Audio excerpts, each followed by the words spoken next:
Welcome to This Explainer. Today, we're taking a hard look at a massive silent killer of workplace productivity. We're talking about a kind of structural entropy that is quietly and, let's be honest, incredibly frustratingly breaking down modern workplaces from the inside out. But more importantly, we're going to learn exactly how to systematically dismantle it. If you've ever felt like your company is fighting itself instead of fighting the competition, well, you are absolutely in the right place. Let's get into it. So let me kick things off with a somewhat painful question. Does it ever feel like you're blowing, I don't know, up to 60% of your work week on work about work instead of actually producing meaningful output? Because research shows that a truly staggering amount of our collective time is just eaten up by chasing down approvals, trying to dig up basic operational documents, and navigating this endless internal bureaucracy just to get the simplest things done. It literally feels like trying to run a marathon in waist-deep water. Or maybe you're one of the millions of knowledge workers losing a ridiculous 12 hours every single week just hunting down fragmented internal information. Just think about that for a second. That is more than a full business day lost every single week, simply because the left hand has absolutely no idea what the right hand is doing. It's a massive, massive drain on human potential. But listen, this wasted potential, it isn't a personal failing, it's a structural disease. So today, we're going to treat this organizational friction like a proper medical diagnosis. We'll start by checking out the symptoms, then look at the underlying pathology, conduct an autopsy on some past corporate victims, and finally prescribe a proven 3-step cure. All right, part 1, the symptoms, or the invisible workplace walls. Anthropologist Gillian Tett actually coined a great term for this. She calls it the silo effect. After studying global financial systems, she noticed something uniquely bizarre. Modern organizations essentially devolve into a primitive form of tribalism.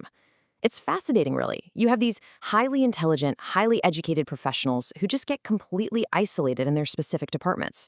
And naturally, they start to prioritize their own local efficiency, basically protecting their turf, over the company's overall effectiveness.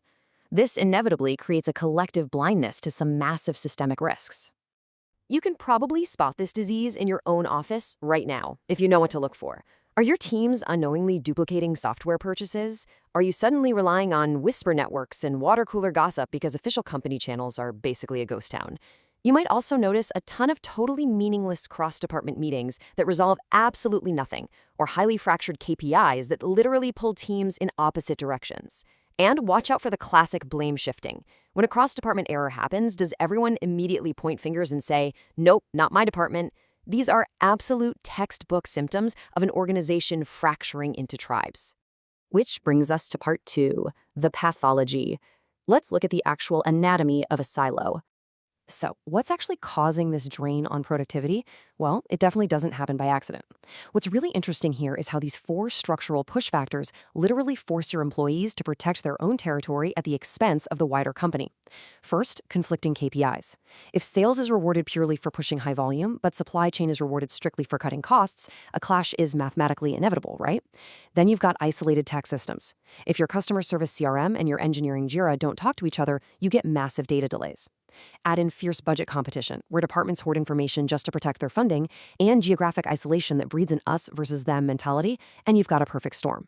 Over time, this intense tribalism creates what sociologist Pierre Bourdieu calls social silences. Basically, these are incredibly dangerous blind spots.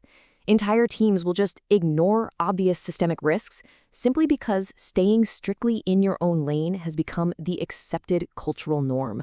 It actually becomes professionally risky to point out a flaw in another department. The result? Everyone stays totally silent while the ship steers directly toward an iceberg. Let's move to part 3, the autopsy. Sony versus Apple. To really understand how lethal this pathology can be, let's look at the root cause of one of the most dramatic business battles in history, the fight for the digital music market. Back in the late 90s, Sony had it all. Music, electronics, computing, you name it. But they used an M-form structure. This means their divisions were highly autonomous, each with its own separate profit and loss statement. This essentially forced internal departments to fight each other for individual profit margins. Steve Jobs, on the other hand, ruthlessly enforced a functional structure at Apple. He mandated a single, unified P&L statement for the whole company. No individual department was allowed to calculate its own standalone profit. They succeeded or failed together. And the fallout from these two drastically different structures is just a tragic irony. In 1999, Sony's internal tribes actually released 3 competing, completely incompatible digital music players in the exact same year. They did this simply because they refused to share tech with each other. Meanwhile, Apple's Unify team built the iPod. And here's the kicker. They built it using Sony's own battery suppliers. Because Apple worked as one synchronized unit, their valuation exploded, surging 33 times over by 2010. Sony, completely crippled by its own infighting, watched its value plummet by 40%. We see this exact same tribal failure in high finance too. Right before the 2008 crash, UBS Bank lost over $10 billion because their risk departments and their trading silos absolutely refused to talk to each other. The traders hoarded risky assets to get their bonuses, while the risk modelers stayed in their theoretical bubbles. Meanwhile, a hedge fund called Blue Mountain Capital made an absolute fortune specifically by integrating their equity and debt teams.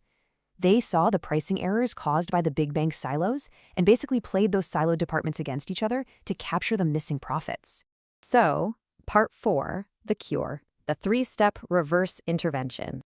If we know the symptoms and we've seen the sheer destruction silos can cause, how do we actually cure this in our own organizations?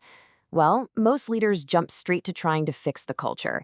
They schedule those empty team building exercises or those off-site retreats with the mandatory corporate trust falls that, let's be real, we all secretly dread. But the most effective treatment is actually a counterintuitive reverse intervention. You don't start with culture. You start with systems. Fix the technology, then the metrics, and then the culture. It builds sequentially, like this. Step 1, tech integration. Step 2, metric binding. Step 3, culture incubation. Step 1 is all about removing physical barriers. You have to build a single common operational picture. By integrating your databases and using AI agents to automate routine workflows, you literally eliminate the friction of information sharing. Think about it. If an AI agent automatically updates a project status across both the sales CRM and the engineering tools the second a deal closes, nobody has to manually chase down an update. AI doesn't have departmental bias, and it for sure doesn't play office politics. When data flows seamlessly, department heads simply can't hoard information as a political power play anymore.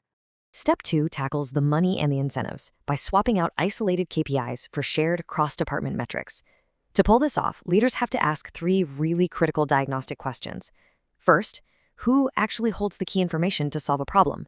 Second, who must sit at the decision-making table so no single department hijacks the outcome? And third, this one is huge, do our critical data metrics share the exact same definition company-wide? Seriously, you cannot collaborate if your sales team and your finance team define a basic word like revenue differently. And finally, step 3. This is where the magic happens. A collaborative culture will naturally incubate on top of this newly aligned technical and financial foundation. It's kind of like planting a tree. If the soil of your technology and the roots of your metrics are healthy, the cultural branches just grow naturally. You don't have to force people to hold hands and sing songs. You just give them the right structural mechanisms to thrive. And there are some great proven mechanisms you can use here. GE, for example, uses rapid-fire workout workshops where frontline workers propose fixes directly to execs for an immediate yes or no, with strict 30, 60, and 90-day accountability. Meta does rigorous 6-week cross-department boot camps and company-wide hackathons for new hires to build vast informal networks. Or you could mirror the Cleveland Clinic. They completely abandoned traditional medical departments, restructured into disease-focused institutes, and put their doctors on fixed salaries. That one simple change rewarded collective patient outcomes rather than doctors competing to perform the highest number of individual procedures.